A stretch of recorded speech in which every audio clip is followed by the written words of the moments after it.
Thank you again for joining us.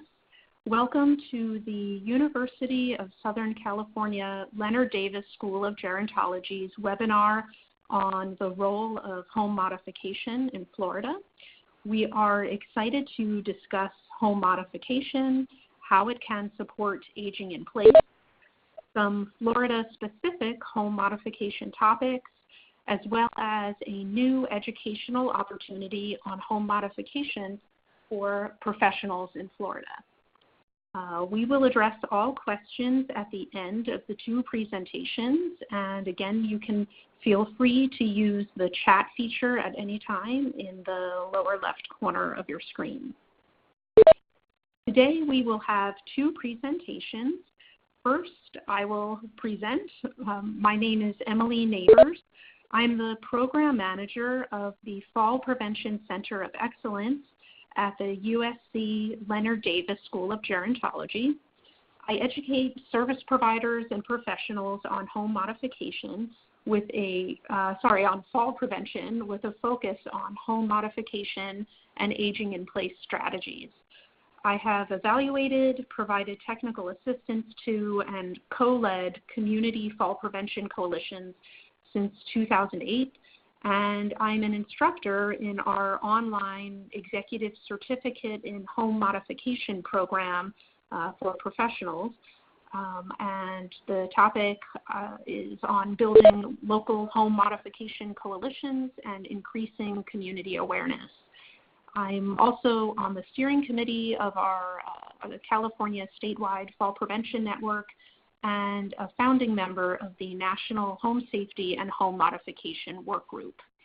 I have a Master of Science degree in Gerontology from the USC Leonard Davis School of Gerontology.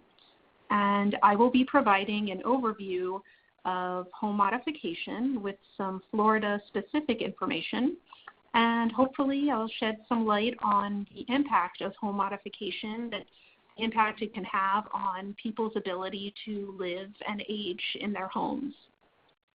Next, we will hear from Susan M. Duncan, RN and designer. She has been an instructor for the USC Executive Certificate in Home Modification program since 2008.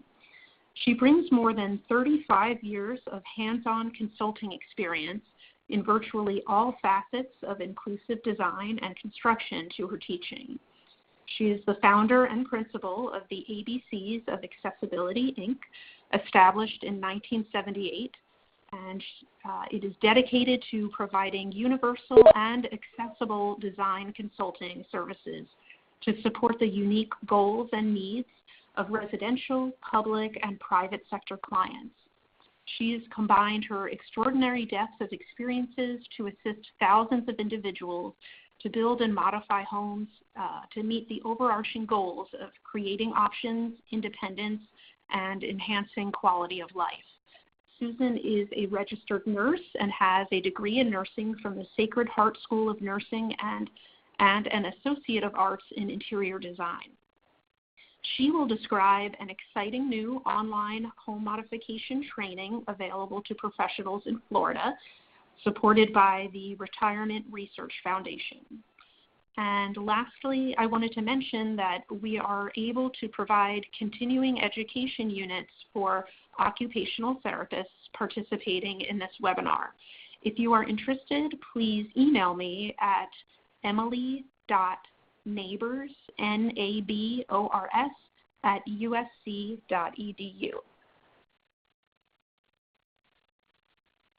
And I will begin the first presentation.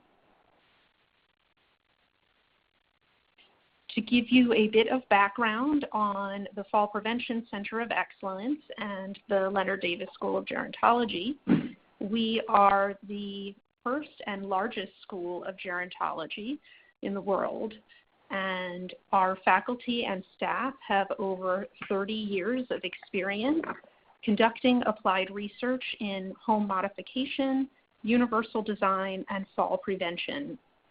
The Fall Prevention Center disseminates information via our two websites, stopfalls.org and homemods.org.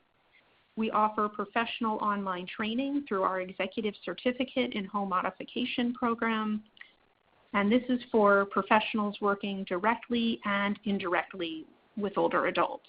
And we have almost 900 alumni across the 50 states and internationally. And in addition to the information I will provide on home modification, as I mentioned, my colleague Susan will describe a new training opportunity, and she'll share how we've taken our experience with the online Executive Certificate in Home Modification program to develop a state-specific home modification training and educational opportunity for professionals like yourselves. And she will go into more depth on that topic in her presentation.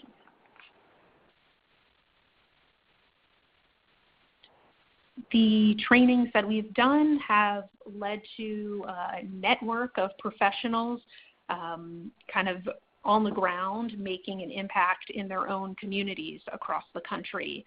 And we just have a few images here of awareness events that have been conducted over the years.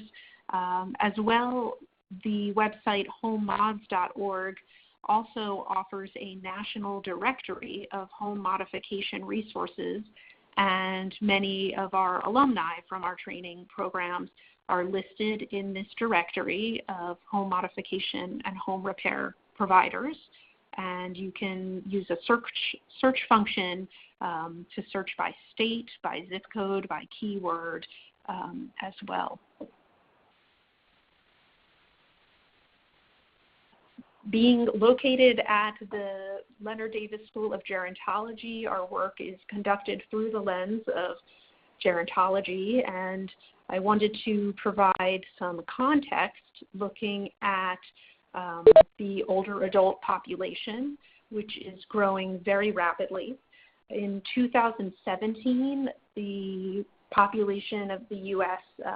Of 65 years and older comprised 15.2% of the U.S.'s total population, and this equals about 48 million people. Florida has the highest percentage of older adults of any state, I will also add. By 2060, this population of older adults is projected to double from 48 million to 98 million. And these growing numbers of older adults are aging in the community, many of them with chronic conditions, with a disability, thus more care is being delivered in home settings.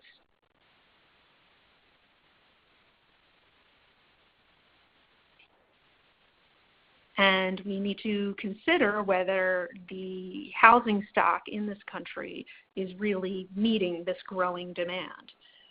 While 38% of households age 65 and older include at least one person living with a disability, this rate increases to over 44% among very low-income older households. Only 1% of housing has universal design features. So universal design, rather than designing accessibility into environments for one specific segment of the population, for example, older adults, universal design is the design of products, services, and environments to be usable by all people to the greatest extent possible without the need for adaptation or specialized design. So when we say that only 1% of housing has 5 key universal design features, these features include a no-step entry, the ability to live on a single floor, like having a bedroom and a bathroom on the first floor, switches and outlets that are reachable at any height, extra wide hallways and doors, and lever-style door and faucet handles. And these all increase accessibility. Ideally, all new builds and new construction, especially those for older adults, would be built with these features to support people of all ages. Unfortunately, that is not the case in most areas. And so without these features already being built into housing, there is the need for home modification.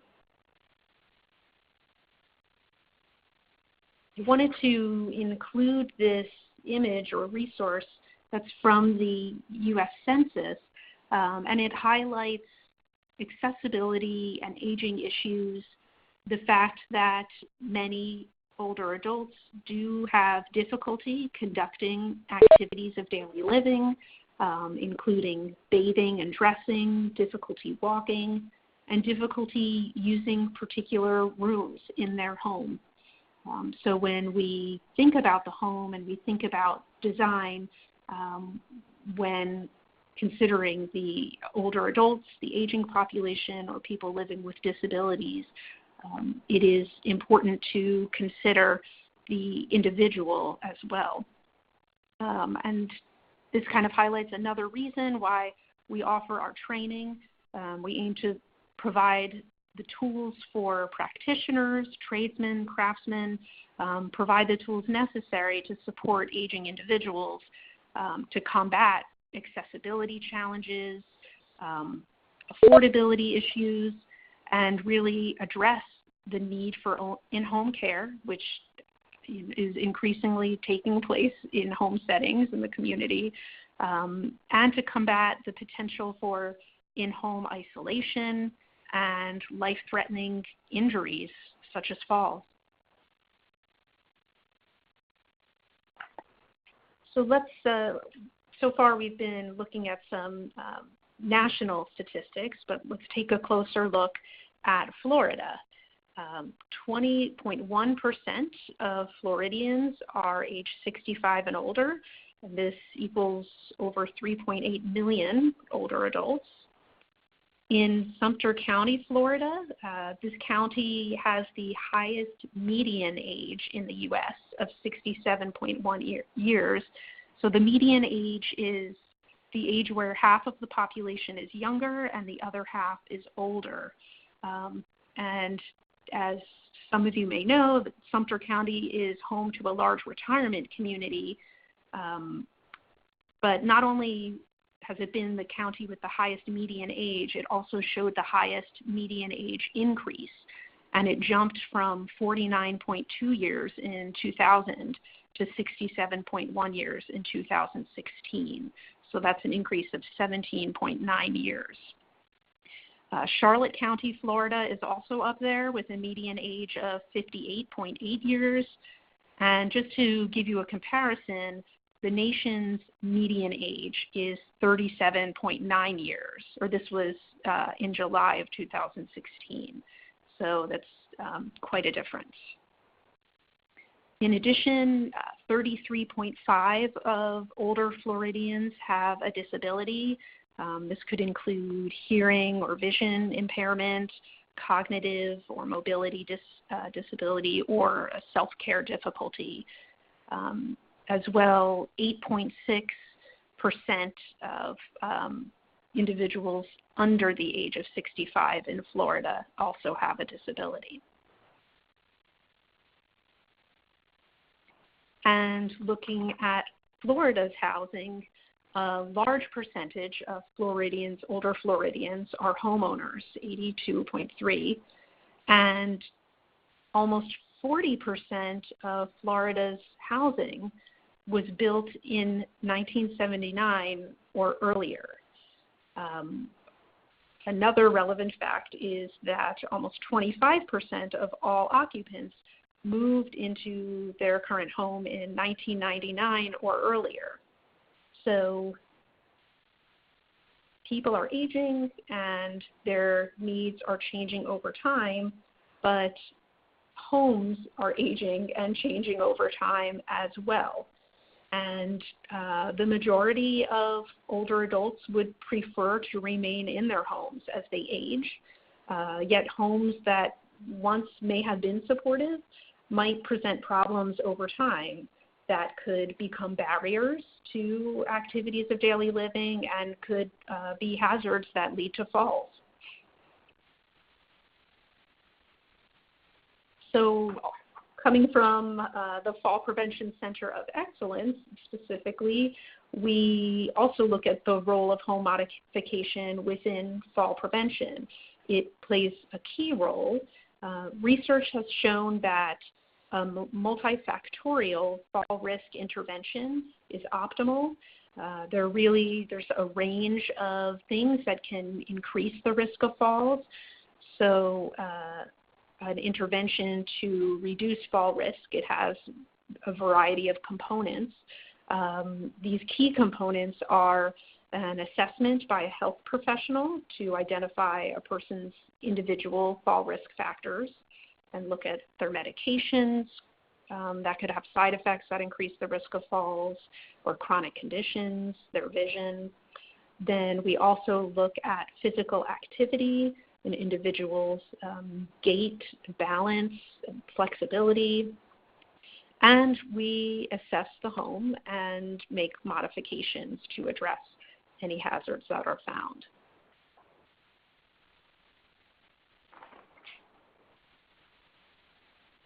So we'll take a deeper look at home modification, what we mean when we say that, what's included. Home modification is changing the environment to make daily activities easier, reduce accidents, and support independent living. And this could be subtractive. This could be removing fall hazards such as clutter. That's an example of subtractive home modification. It could be additive, such as adding supports like handrails or grab bars. And it can also include changing how or where activities occur. Home modification can increase quality of life, independence, and social connectedness, and it plays a critical role in helping older adults to avoid institutional settings. Home modification can also be cost-effective and support the work of caregivers as well. There are many benefits to home modification, but often older people will change their behavior rather than adapt to the environment. For example, sleeping on a first floor couch rather than climbing stairs that are not supportive, or even staying inside because the entryway stairs to the house are broken. And something like repairing stairs or adding handrails to an entryway could mean the difference between isolation and social connectedness. As well, often older adults and professionals alike don't know how to find home modification programs, services, and funding sources in their area. And this is another reason that we are focused on training in home modification for professionals that Susan will discuss. I wanted to go through a few examples of home modification, some visual examples, and most of them are pretty low-tech and minor and inexpensive, but there is quite a range. So here's an example of removing hazards. On the left, we see a worn-out bath mat with a frayed edge that could cause a slip or trip.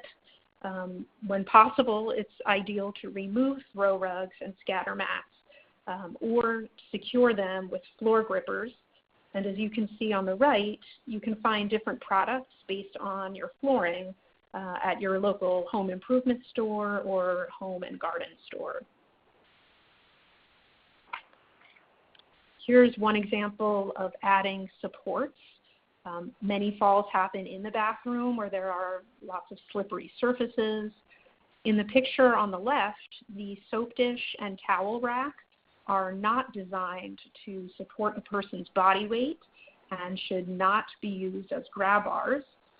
Grab bars should be securely placed in locations that would best support the individual and not force them to get into an awkward position like the gentleman in the photo.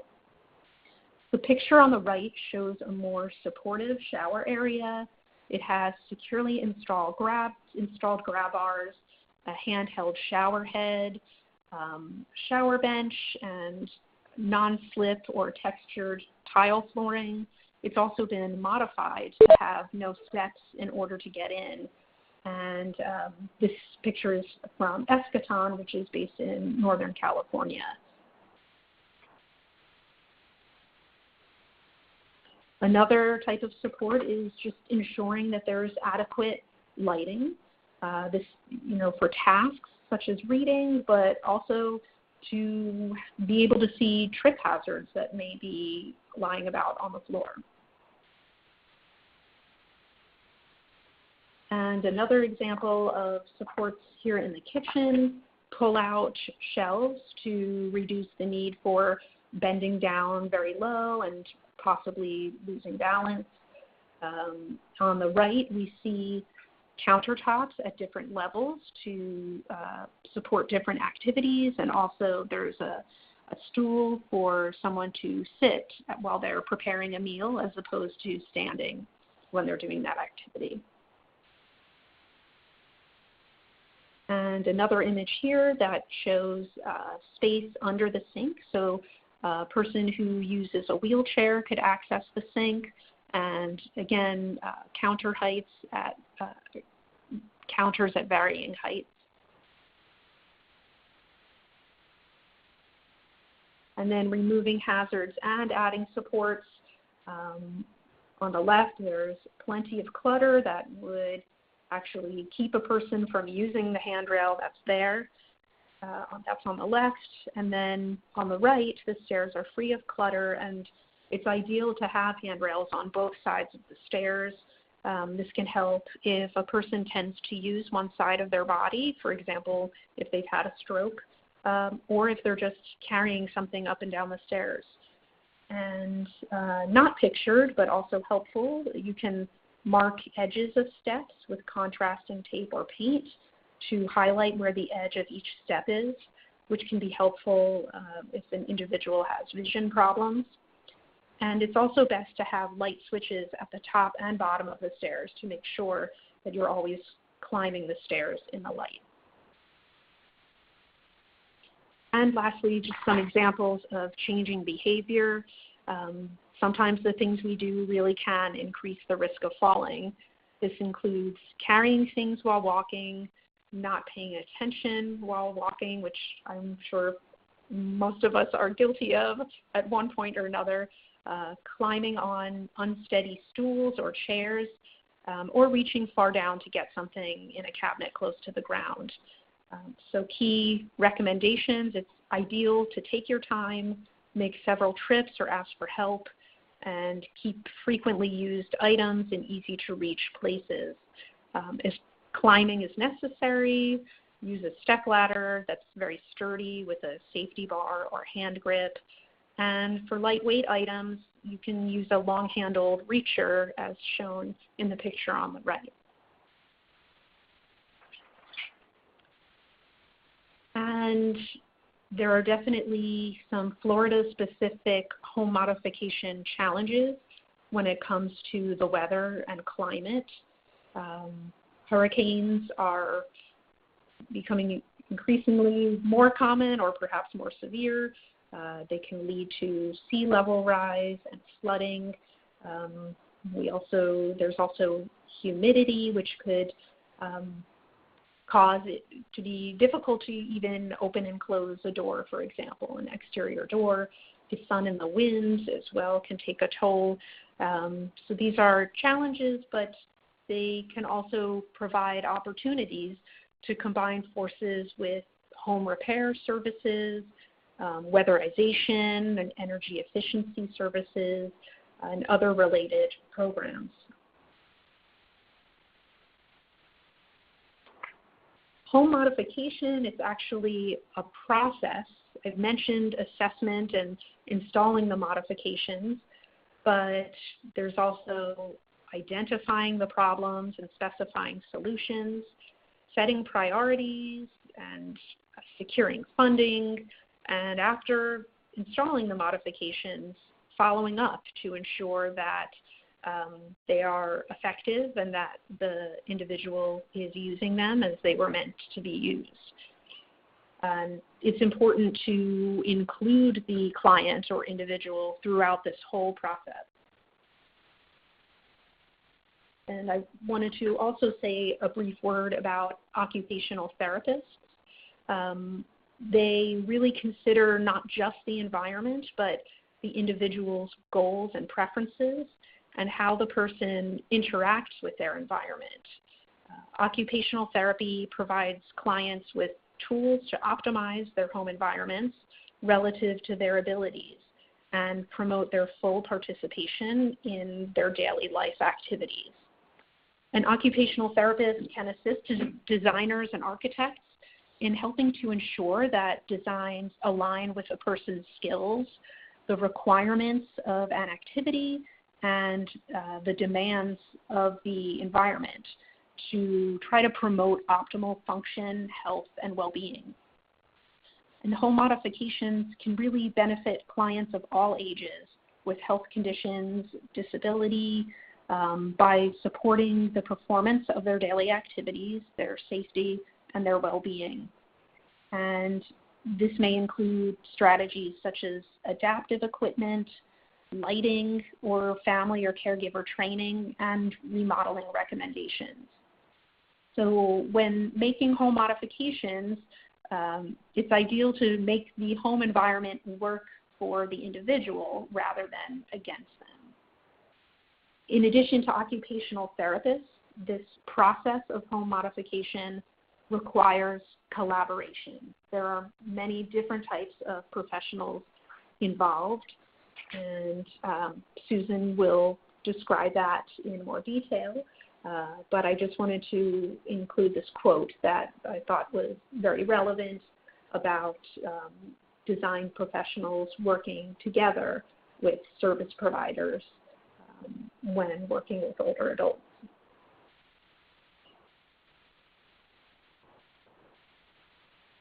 And I'm listing some of our resources here, and we'll have some more listed at the end of Susan's presentation. But I thank you for joining the webinar to hear my presentation, and now I am going to pass it over to Susan M. Duncan. Susan, are you there? Yes, I am. Perfect. Good. Thank you, Emily, so much, and for everyone for joining us this afternoon. As Emily mentioned, I'm Susan Duncan, and I truly have the pleasure to be able to introduce to you this opportunity for increasing home modification availability and awareness in Florida specifically. The title of our program is the Home Modification Education for States program, which is a huge mouthful, and better to succinctly just use the acronym of HOMES. So as I reference the HOMES program, you'll know that the mouthful is done and it's just the HOMES program. So what I'll do is skim some stones over reviewing some of the nuts and bolts of this very dynamic program.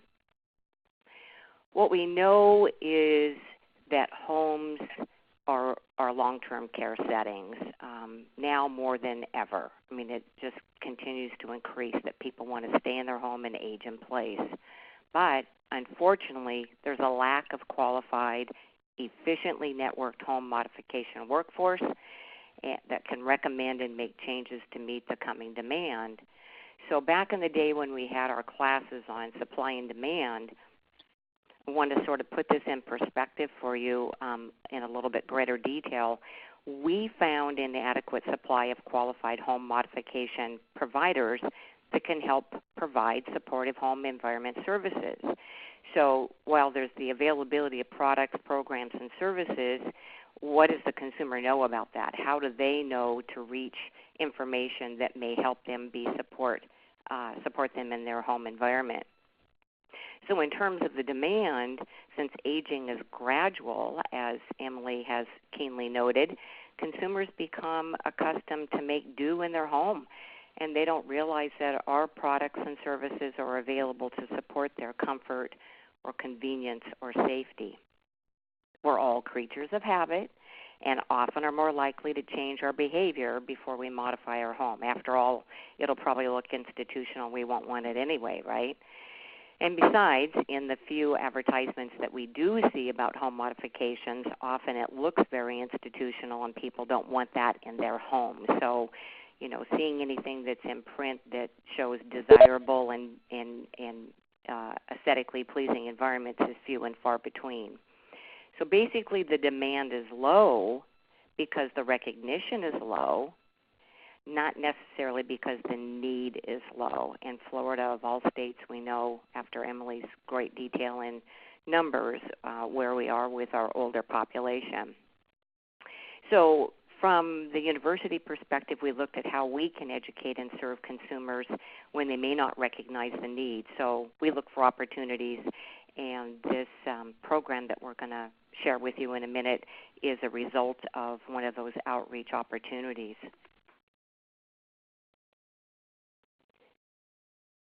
So as Emily mentioned, we began our Executive Certificate Home Modification program in 2004 through USC and have been providing this multidisciplinary university-based home modification online course since then.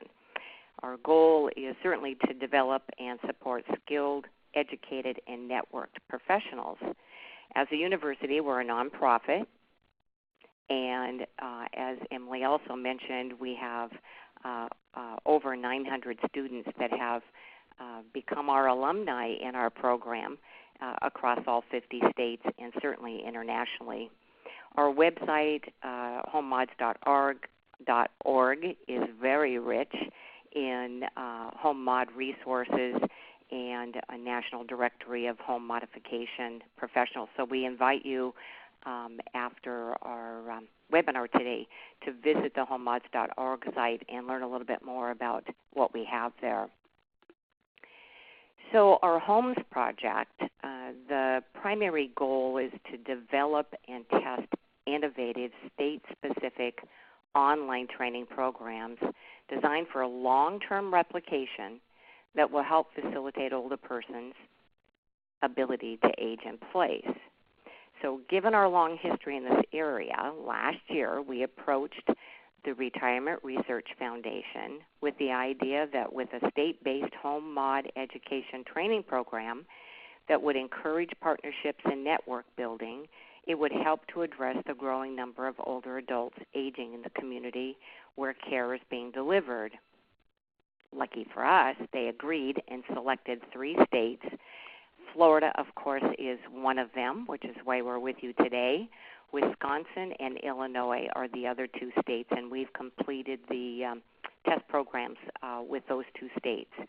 So we're eager to be able to share our expertise with you in the upcoming coursework for Florida. So this program will test and help ensure that the needs of professionals have been addressed in each state, and we are pleased to share that this pilot project funding also is an added benefit to you, that the tuition is reduced to $500 for this nearly 4-month program. So nothing better than saving money for Christmas, right? So Homes, we really work hard on partnerships in everything that we do, and they're obviously key for success. So we have formed partnerships in each of these 3 states on a national and on a state level. And we begin with the National Advisory Committee team partners, and you can see that we have our National Council on Aging, our American Occupational Therapy Association, and of course the National Office of Rebuilding Together. Each of the states have liaisons representing fall prevention, and so that's including our housing, our aging, our health care, and of course disability sectors. These organizations have also really been instrumental in our outreach efforts to professionals such as yourselves today about this home mod training program that we're ready to deliver to you. So what's the curriculum? How hard do you have to work, and how many nights of not sleeping do you have to be able to successfully complete the program? So I'm going to skim some stones over the curriculum.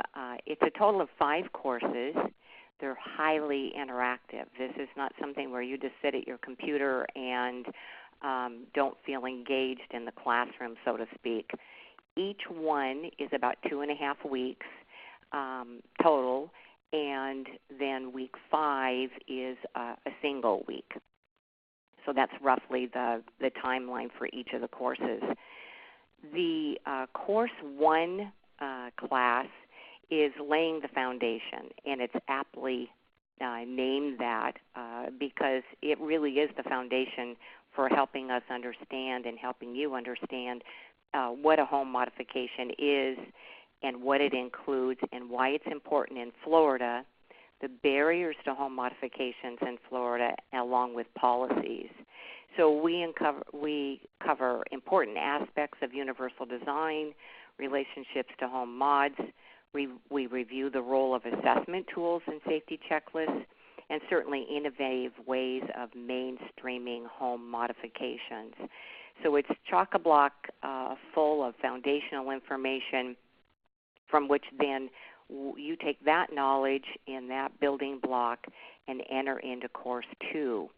Home modification and how to get it done is the next one, and this is where you really roll up your sleeves and learn how to identify a qualified contractor, how to negotiate contractor services, general contractor versus a subcontractor, and specific guidelines in Florida.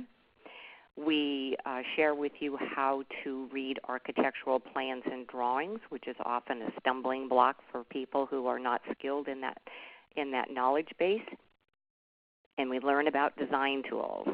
And then we share with you how to locate and specify specific products and so much more that goes into your custom tool belt. So it's a very dynamic course as well, from which then to move on into Course 3. And Course 3 is our funding resources and financing mechanisms. And so show me the money is really the bottom line on this one.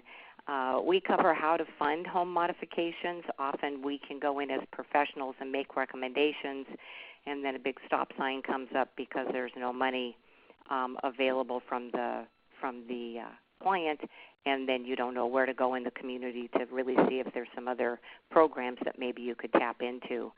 So we do go through community resources for funding, state and federal level sources for funding, and certainly private sector opportunities.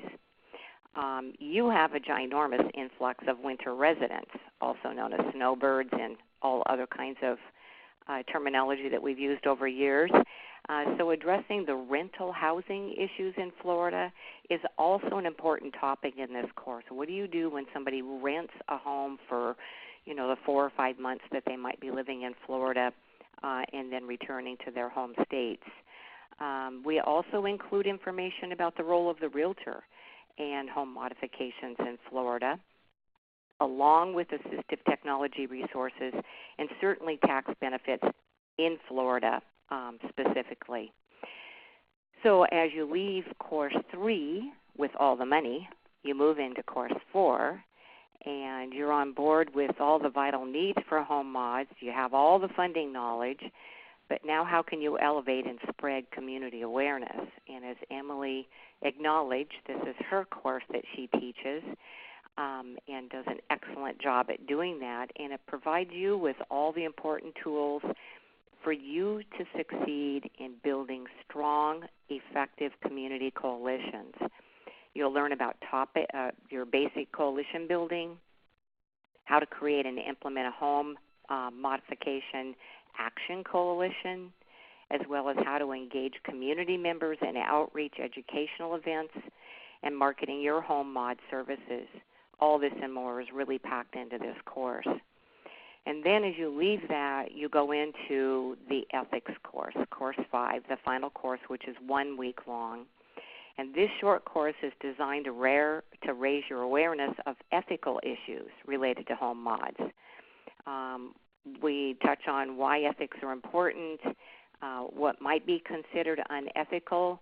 Often there's some gray areas there, that what's really unethical versus illegal, or is somebody being an opportunist to say, gee, Mrs. Jones, you need a ramp, and maybe that's not what they need. Maybe that's not the solution.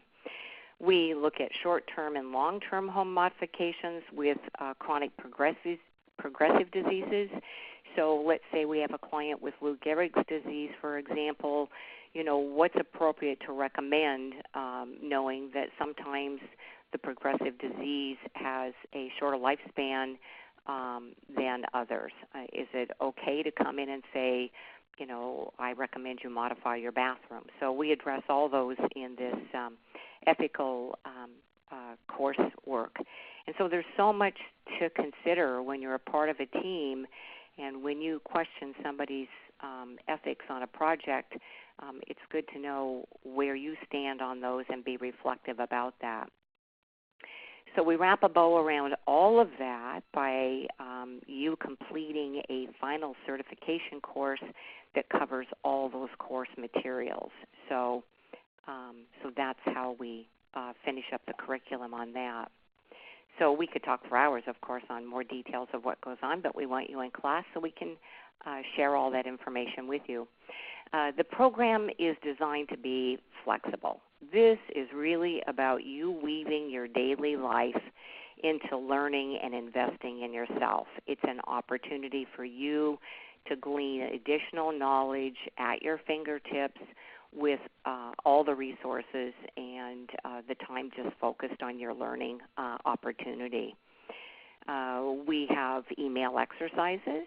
We have listserv posts. We have discussion boards, final assignments with each of the courses, and then the certification exam at the end. Those exercises and ClassServe posts are just a plethora of rich insights and perspectives from your classmates, and we really enjoy seeing the conversations that happen and highly encourage that interaction. We do say roughly 4 to 6 hours weekly of online coursework over the 4-month period of time. It certainly can be more than that as you go through each of the resources that are abundantly laced throughout each of those courses.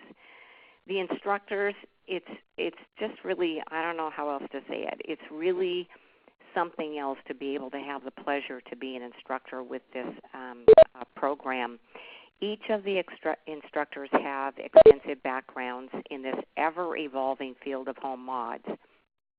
We each invest our decades of hands-on experience and knowledge to impart the practical aspects and approaches that individually each of you may be seeking your current or maybe your future roles. Maybe you're looking forward to, changing what you've been doing the last 20 years, and you see this field of home modifications as something that you really want to be a part of. All of that is the practical information and approaches that we give to you. Yes, we're an academic setting, but yes, we do provide a depth in our comprehensive topics to share with you on the practical aspects. So what's the student experience? Oh, my goodness. There's a lot of sharing.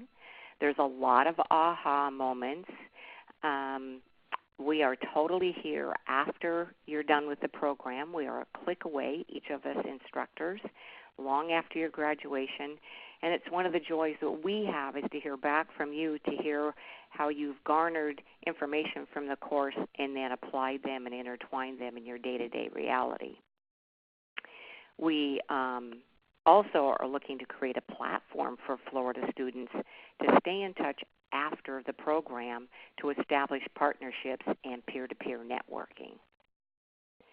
So the students and who's in the class with you, certainly multidisciplinary sectors, all the things that we've been talking about, from healthcare through folks who are focused on aging and disability and housing.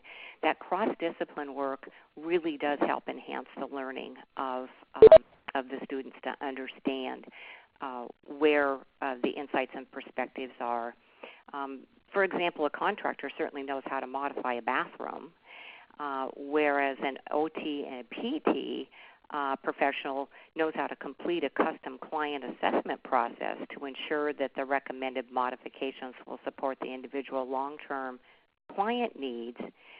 Individually, they're stronger together in a team approach. And so individually we want this to be a team approach, and then that avoids any fragmentation. So if the contractor comes in, for example, without the depth knowledge and breadth of knowledge that, say, a healthcare professional may add to the team, you may end up with less than a desirable outcome for what the project is looking to be. So why enroll in homes? I think it's pretty clear. We've tried to share with you about gaining that this is very much about your custom tool belt. It's very state specific. It's only Florida. We're not focused statewide or countrywide as we do in our other program. We help you raise awareness and participate in the peer networking, regional and statewide. And then the certificate that we provide you at the end of the course comes from, of course, our USC Leonard Davis School of Gerontology, along with new credentials that you add to your expertise. And we also apply, as Emily had mentioned, a total of 54 learning units or certificate continuing education units, as each course is 12 class time hours, and then the fifth one is 6 CEUs for the 1 week. So we do have CEUs available, and as Emily mentioned, today's webinar also has CEU availability for today's offering. Now, when do we start? Oh, we start on October 2nd, so it's just around the corner. And the final will be due on the 19th, and then you can see the dates in there, weaving through the holidays and then ending up in the new year in 2019 with finishing up Course 5 and taking your final certification exam.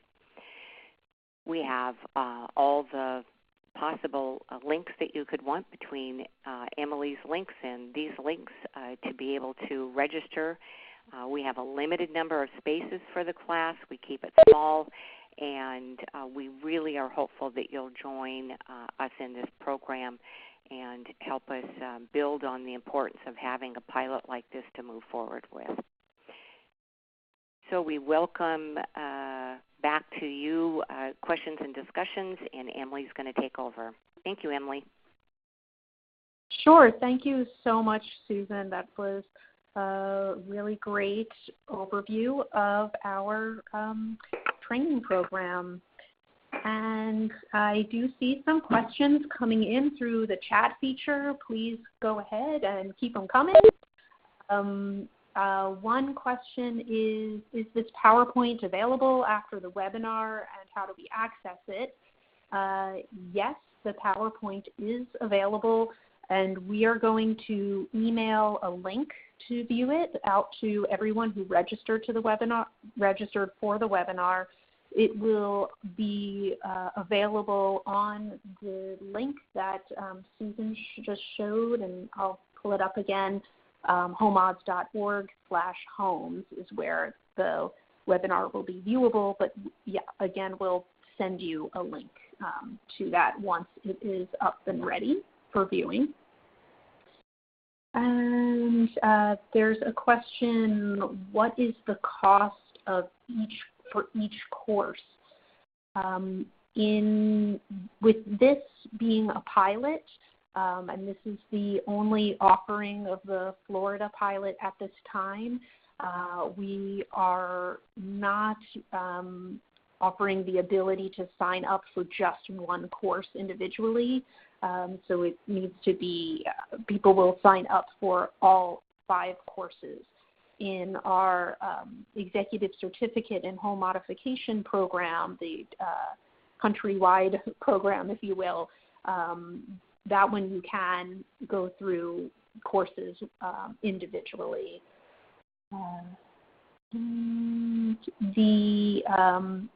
Another question, what is the certification or designation you will get after the course? While you will receive a certificate, it's not necessarily that you are certified in homes, if you will. It's more a certificate for completing the course and that you are knowledgeable in these topics. Yes, so you could certainly put you could acknowledge that you have received this certificate, but for this particular program, there is not a certification or designation. Susan, do you have anything to add to that? Well, other than they can use the acronym of the ECH, for the Executive Certificate Home Modification Program. Right. And so for the this credentials. one, use homes too. Yeah. Right. Yes. Thank you. Mm-hmm. And I will go ahead and answer this. A couple more questions are coming in. So how often is homes offered each year? Again, at this time, we are in a pilot phase. So there's this one offering, and then we are going to take what we learn to improve the homes program, and then we will plan out the next steps, including the schedule for the year. The Executive Certificate Program is offered at least 4 times, about 4 times a year, just as for comparison. What is the cost for the entire home series? So it is $500, and our typical programs are $900, but because this is a pilot and we have support from the Retirement Research Foundation, it is $500 for the entire series. Another question, is there a license that is required by the state to provide this service? That is a great question. We have students coming in from different sectors, as Susan mentioned, and from different levels of experience as well. There are many different roles that professionals can play in the home modification process. So no, there is not a specific license that is required by the states.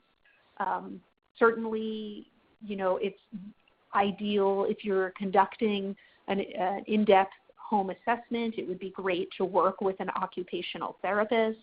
It really depends on what the scenario is. And certainly to have remodeling done, it's important to work with a contractor or professional who has experience in that area. But in terms of taking this course, we have occupational therapists, occupational therapy assistants, physical therapists, interior designers, contractors, aging service staff. It really runs the gamut. And the exciting part is that all these students bring in their own knowledge base and can share with each other. Let's see here. There's the question, how does this differ from CAPS certification, the Certified Aging in Place certification specialty from the National Association of Home Builders? The CAPS certification, I have not gone through it myself, but I believe it takes place over a long weekend, and it is in person. And our program, as Susan mentioned, it's over about 4 months. It has 5 courses. It's very comprehensive and in-depth at the same time. We also have a balance of information that comes from the latest research and updates on policy. Again, we include ethics, as well as practical information as well. Susan, do you have anything to add to any of the responses I've given? Yeah, Emily, and I would just add on the CAPS or any of the great educational programs that are out there, that this is specific for the state of Florida. So that's just what makes this one also, over and above what you've shared, really important to stay focused on what is Florida doing and what does Florida need with their, like one person has said, the alphabet soup of funding, long-waited needs for seniors in accessibility. It's like all those things we've done research on and, we'll be sharing in the programs. Thank you, Susan. Absolutely. Yes, and there are a number of other training opportunities out there it's great to have kind of a menu that have different offerings. And we have CAPS students CAPS certified professionals who take our courses and vice versa as well. We've gotten some great feedback on topics to look at specific to Florida, and I really appreciate that. We'll bring that to the team. Yes, the course is online only, and as Susan mentioned, it's asynchronous, so that means it doesn't meet at a specific time as it might with a class, where you would be going to a classroom in person.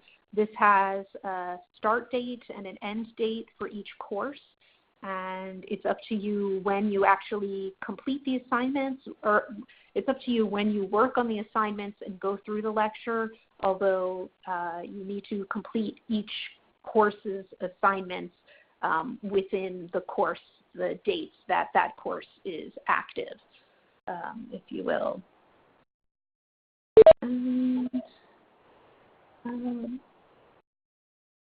How much time commitment is expected per course per week? We had said that it's about 4 to 6 hours, although it's really up to each student and how much time you want to invest in going through all of the material that is offered. There's a question, are papers required in APA format? There are assignments, but they're not formal papers, and I don't believe that there is any particular formatting required when it comes to the assignments. They're really a bit more practical and hands-on. Would you agree, Susan? Yes, absolutely. They're very organic. It's everybody, I mean, there's many students that we've had over the years that have never done an online course before, participated in an online course before, let alone in the last 30 years written a paper about something. And so it seems daunting to begin with, and we as instructors totally work with where the origin is of the individual. I mean, so if you haven't been in a class and you don't know how to write a paper, we work with you on that, right? So it's really important that we meet you where you are. You don't meet us where we are. Absolutely. Yeah, and there was another question, what else is covered that is particularly specific to Florida? And I would say there's statistical information, some of which I presented that is specific to Florida to give you a background, but we also share state and local funding sources, policies, state and local policies, and examples of advocacy that has been successful in Florida, specific programs and organizations that you could reach out to explore partnerships. So, yeah, instead of the more general information where you would need to seek out the specific type of program or specific funding source on your own, we're giving you that information directly. And let's see if I missed any questions here. Is there a test out option for those of us with a lot of experience in home modification education and projects?